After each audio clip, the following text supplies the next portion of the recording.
Maman m'a dit d'éviter le suivisme et de tourner ma langue plus de 7 fois avant de parler. Maman m'a dit que le respect est le socle et le ferment de tout épanouissement intellectuel et d'une vie réussie.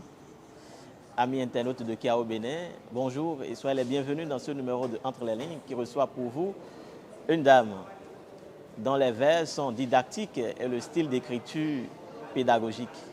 Une fois n'est pas coutume, pour la connaître, j'ai fait venir sur ce plateau une plume d'exception aussi. Il s'agit de Salomé Koubla qui va me faire connaître la dame. Bonjour. Bonjour Salomé, comment allez-vous? Ça va très bien. Sublime comme toujours. Merci. Alors aujourd'hui, nous parlerons du recueil de poèmes Maman m'a dit de Belkis Espoir Nkonré. Il faut d'abord noter que Belkis Espoir Nkonré n'est pas à sa première sortie. Elle a déjà édité un recueil de nouvelles, Chapelet de nausée. Alors ce recueil de poèmes Maman m'a dit est réparti en 3 grands titres, à savoir Jardin de mon enfance, Maman m'a dit qui donne son titre à l'œuvre, et enfin Médaille d'amour. Le recueil de poèmes est étendu sur 74 pages et les thèmes phares de ce recueil sont la peur, parce que dans la première partie, Jardin de mon enfance, comme on peut déjà l'imaginer, l'auteur parle de ses peurs en tant qu'enfant. L'auteur évoque son enfance, ses rêves, ses attentes de la vie. Dans la deuxième partie, Maman m'a dit, on lit une mère, Belkis est avant tout une mère. Alors, on lit une mère qui donne un conseil de vie à sa fille, également à son fils pour ne pas faire une discrimination. Alors, après cela, dans la troisième partie, Médaille d'amour, là, il s'agit de l'amour. La vie se résume autour de l'amour. Sans amour, il n'y a pas de vie. Oui. Alors, l'auteur fait part de ses sentiments vis-à-vis de son amoureux, de son conjoint. Et je crois que dans cette partie-là, les victimes de Cupidon pourront trouver des paroles pour pouvoir marquer des points. Il faut noter également que ce recueil de poèmes est très riche et utile pour un enfant qui n'a peut-être pas de mère, qui est dans le besoin de parler, d'avoir des conseils d'une personne expérimentée, et également utile pour une mère qui n'a pas les mots pour parler, pour instruire son fils et sa fille. Oui. Donc je recommande ce recueil à toute la famille, au père comme à la mère, également à l'enfant. Alors, merci beaucoup Salomé pour ce partage de lecture. Merci. Alors, on entendra mieux de la bouche de l'écrivaine. Comme on le dit chez nous, Vinoué, Vinoyong Bini. Merci beaucoup Salomé. On rencontre Belkis. Merci. Bonjour Belkis. Bonjour Raoul. J'espère que vous parlez très bien. Très bien. Alors aujourd'hui, qu'est-ce que maman vous a dit? Maman m'a dit beaucoup de choses. Maman m'a dit, serre fort tes rêves contre toi. C'est ainsi que tu pourras sentir l'utilité de leur douceur. D'où viennent toutes ces histoires? Ces histoires me viennent de la vie. Ces histoires me viennent des expériences. Ces histoires me viennent des épreuves que je rencontre chaque jour. Ces histoires me viennent des autres, de toutes les personnes qui m'entourent. Ces histoires me viennent surtout de la nature. Et donc, est-ce que je peux dire que maman, c'est l'Afrique, c'est la sagesse africaine? Est-ce que maman, ce sont ces leçons-là que nous tirons de nos contes africains?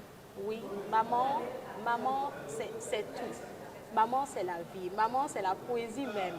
Donc ici, je valorise la mère africaine qui s'échine, qui se bat pour avoir une descendance épanouie, avec une bonne base, bien éduquée, qui partage son amour avec toutes les personnes qui l'entourent. Donc là, c'est un hommage que je rends à toutes les mères d'Afrique et un guide que je mets à la disposition de tous les enfants qui veulent avoir une vie belle de figure et belle de taille. Dites-nous, quel a été le déclic pour l'écriture de ce recueil de poèmes? Je vais dire que le déclic, ce qui m'a amené à écrire ce recueil, c'est d'abord la crise de maternité. Ah d'accord. Cette douleur passionnante que Dieu m'a accordé la grâce de vivre, c'est de là qu'est partie l'écriture de Maman m'a dit. Maman m'a dit, c'est une portion. Oui. c'est le poème Éponyme, oui. Voilà, donc je l'ai écrit, je suis partie de cette douleur-là que j'ai ressentie quand j'ai fait mon premier enfant. Cette douleur qui m'a tellement passionnée, j'ai voulu l'inscrire sur la mémoire du temps, la caricaturer. C'est ça qui a donné naissance à Maman m'a dit. Et c'est justement à ce titre que je dis, les saints qui font face au sol regardent le ciel. C'est-à-dire, ces saints-là sont en train de faire assez de prières pour que cet enfant qui est né, cet enfant qui a apporté je vais dire, ce changement morphologique puisse réussir dans la vie, puisse avoir une vie pleine de candeur. Alors, lorsqu'on est femme, et donc on retrouve toute sa féminité à travers la maternité, Oui. Est-ce que c'est une nouvelle vie qui commence? C'est une nouvelle vie qui commence. C'est une nouvelle vie qui commence parce qu'on n'est pas mère en une seule journée ou pour une période donnée. On est mère toute la vie et on doit s'y faire. On ne vit plus pour soi-même, on vit pour ses enfants, c'est toute une école aussi. Famille. C'est toute une école. C'est une école et on n'apprend pas à être mère. On se jette juste à l'eau et on fait avec, on s'élève avec ses enfants. C'est toute une école. Alors, et le genre littéraire choisi, est-ce que ce genre-là s'est imposé à vous? Ce genre ne s'est pas imposé à moi. Je dois dire que depuis mon enfance, est-ce que j'étais une détective privée de la nature? Je ne sais pas trop. Mais je me posais trop de questions qui ne sont pas à mon niveau. Des questions dont les réponses étaient au-delà de ma conception de ce que j'ai déjà ressenti ou des expériences que j'ai déjà vécues dans la vie. Donc je dois dire que la poésie, ça doit être quelque chose d'inné, juste que son expression en moi a tardé un peu. Je l'ai rencontré un peu tardivement. Quand c'est venu, quand la rencontre est venue, tout a pris en même temps. Moi-même, je ne l'ai pas compris. Ça ne s'est pas imposé à moi. C'est ma façon de vivre. On sait que les conseils de nos mamans, nos savoirs traditionnels, les sagesses africaines sont extrêmement poétiques aussi. Oui. Et dites, maman m'a dit, le recueil dans son entier vous a pris combien de temps d'écriture? Est-ce que je peux compter? Parce que dans ce recueil, il y a des textes que j'écrivais depuis que j'étais étudiante. La partie médaille d'amour, la dernière partie, la plupart de ces textes ont été écrits quand j'étais étudiante. Maintenant, la partie jardin de mon enfant. Je sors de mon illusion, c'est parce qu'on a dit j'ai été mère, donc j'ai écrit et la partie maman m'a dit, donc je me suis dit lorsqu'on a rencontré monsieur qu'on a écrit cette partie. Non, je dois dire que Parakou, la ville dans laquelle je vis actuellement, a aussi contribué à la naissance de ce recueil parce que dans cette ville, j'ai fait assez de découvertes, assez de choses qui m'ont à la fois charmée et brisée.